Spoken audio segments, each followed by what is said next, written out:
Bonjour à tous, cette semaine on parle de la restauration du vitrail La Mort de Saint-Joseph, ici à l'église Saint-Géry.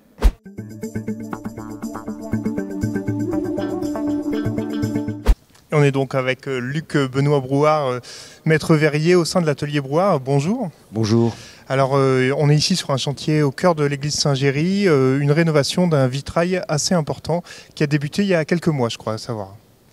Oui, alors c'est un vitrail qui était sinistré en novembre 2024 lors d'une tempête qu'on a démonté, pour laquelle la ville nous a demandé d'œuvrer rapidement, qu'on a démonté pour recréer les parties lacunaires et le restaurer.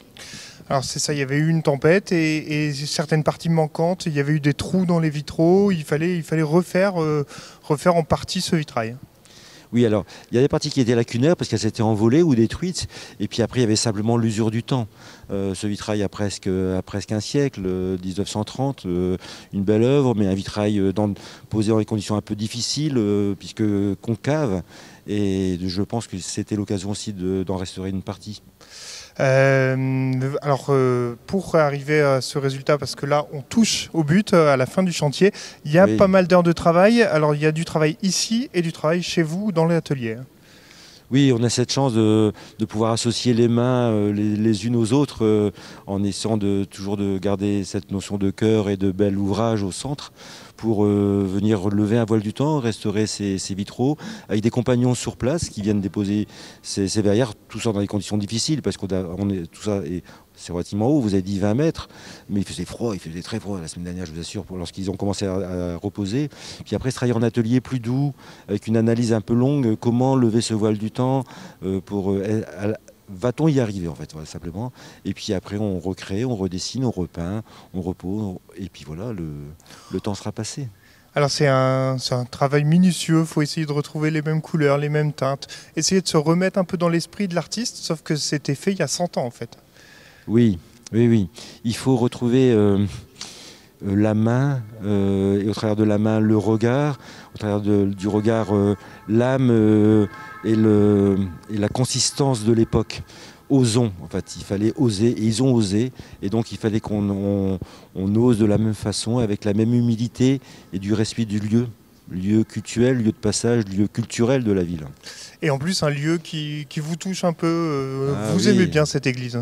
Oui, alors j'ai un petit coup de cœur, j'ai cette chance d'être originaire des Hauts-de-France et d'y vivre en fait, même si je voyage souvent, mais d'y vivre. Et mon père qui a créé l'atelier en 56, maître verrier, mais dessiné pour tous les ateliers lillois, créé son atelier en 56 et il m'y emmène tout jeune ici à Saint-Géry. Voilà, ça c'est une œuvre majeure du vitrail, des mosaïques.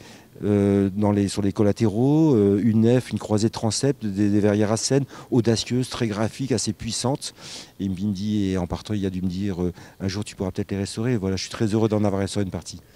Alors justement, vous venez de le dire, l'atelier a été créé par votre père. Aujourd'hui, on est à la 3e génération parce que c'est une histoire de famille. C'est vos filles, je crois, qui reprennent l'aventure. C'est femmes qui gèrent le monde.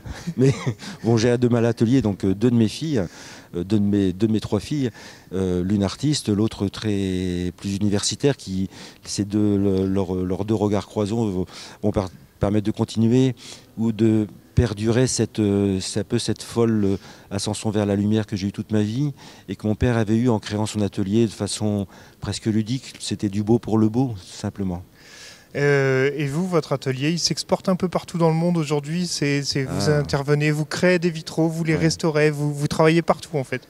J'essaye d'aller du levant au couchant, vous savez, cet éternel recommencement.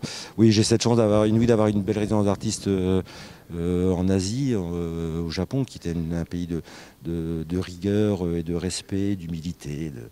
Et puis l'autre un peu folle, les États-Unis, New York, où tout va très vite.